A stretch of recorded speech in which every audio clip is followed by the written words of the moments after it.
The Immortal Thor, issue number 18. That's right, folks. Things are heating up in this book. It's pretty interesting. I didn't think when we first went into this run it was going to be about the dynamic between Thor and Enchantress. I didn't expect that. Mainly because I don't think Al Ewing really plays with that kind of chemistry with characters. He's normally doing something else. But I appreciate it here, doing something different and fun. The end of the last issue, we brought Magni back to life. Are you familiar with Magni? Well, the first page of this book will remind you who he is. In an alternate universe where Thor was like, let's just change things so they're better or something. Him and Enchantress had a baby.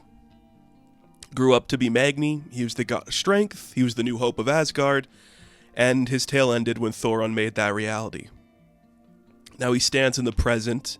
And he's like, I don't know why I'm back. Like, Mother, I understand why I'm back. Because you made me come here. But what is the purpose of my being here? And it's quite simple. It's because Thor is set to die and we need an heir to Asgard. And this is where Al Ewing ties in some stuff from the Donny Cates run, because he was shown a premonition from the Black Winter. Now they say a Black Winter, not the Black Winter, but nonetheless, that's a reference to Donny Cates stuff with Thor, where there was the big premonition of something coming to Thor that was going to destroy him and everything we hold dear. Thanos had Mjolnir with a black glove and Infinity Stones jammed into it or something. Marvel zombies everywhere. That might not be the future, but that is a possibility of a future for Thor to fight. Now, Amora's like, yeah, so if Thor dies, and he's probably going to, I want somebody in Asgard ruling who I trust. Who better than, my son? I can help rule too. I'll be like the Queen Mother or something. Sif's like, that is not a good plan. But Thor's like, you know what? I see the Enchantress's game here. I understand her integrity. Who better than a son of Thor, since there's none in, this realm at the moment, to lead us?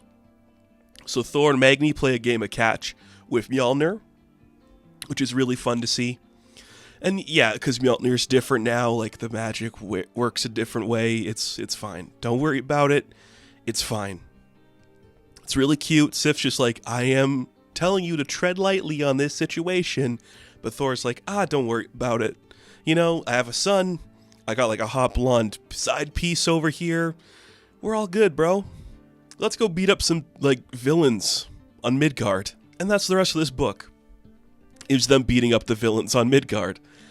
It's pretty fun because Radioactive Man is just so, intense about everything. He's like, don't worry. I don't think I'm going to go to prison if we lose this fight, okay?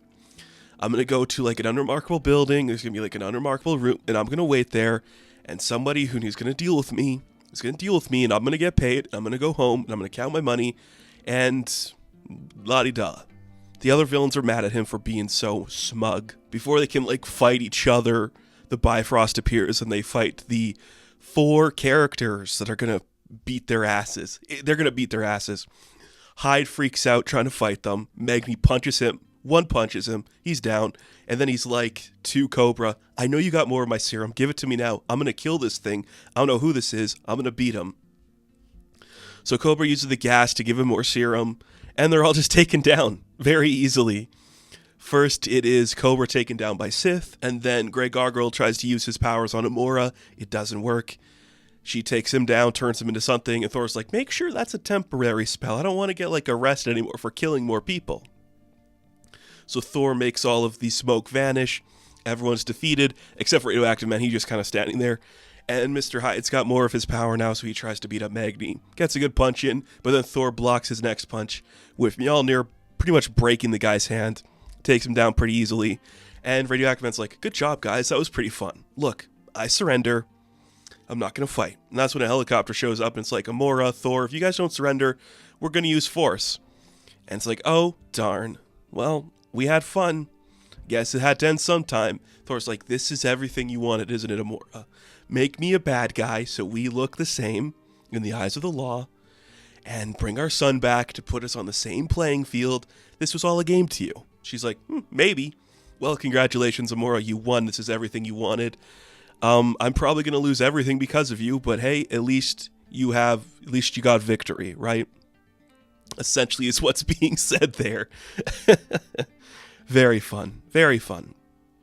We then see Dario watching the events from a secret room. He's talking to like one of his butlers or somebody, saying that they're going to soft launch Dario Egger Jr., which is like his new formed body. It's going to take a couple of weeks though, because it's like not something that's easy to do. Like to say like you have an illegitimate son who's going to take on your name and your place in the company, hard to do.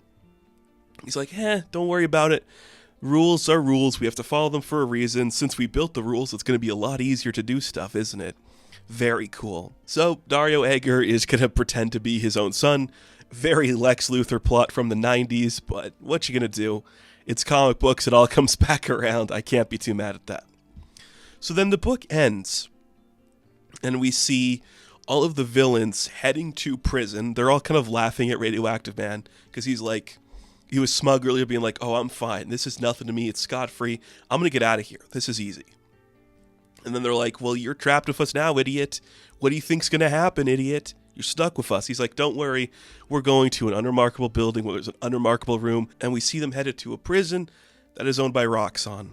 It's all connected. He's owning prisons now, this Dario guy. How come a Minotaur owns a prison? Couldn't tell you, but he does now. So that's fun.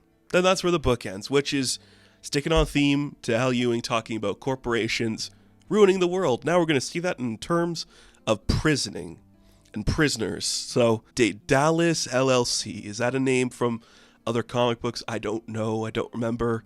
But really fun. Good use of Magni. I mean, if you're going to bring him back, this is all I'd do with him. Just be like, you could replace your father. And now if we wanted to like do something with Magni, he's here. I don't know what else you do. It's all about the relationship between Thor and Amora, and that's the only thing I want to see from this book anyway. So that's really cool. I'm digging it. I'm digging what this book is doing. This issue's a little more breezy than the other ones, but sometimes that's a good thing. You know, we can get deeper into the stuff with Magni later and see Thor as the outlaw still. We beat up the villains. That plot's done for now. What else you got? Let's go on a bigger ride. I can't believe we're 18 issues into this run, and I'm still entertained. That's pretty cool. So, the Immortal Thor, issue number 18, I am going to give an 8 out of 10. Now, thank you all for watching this review. Be sure to like and subscribe to the channel. As always, you can check me out on Instagram, TikTok, and Twitter. And of course, I will catch you in the next one. Have fun, stay safe, good luck.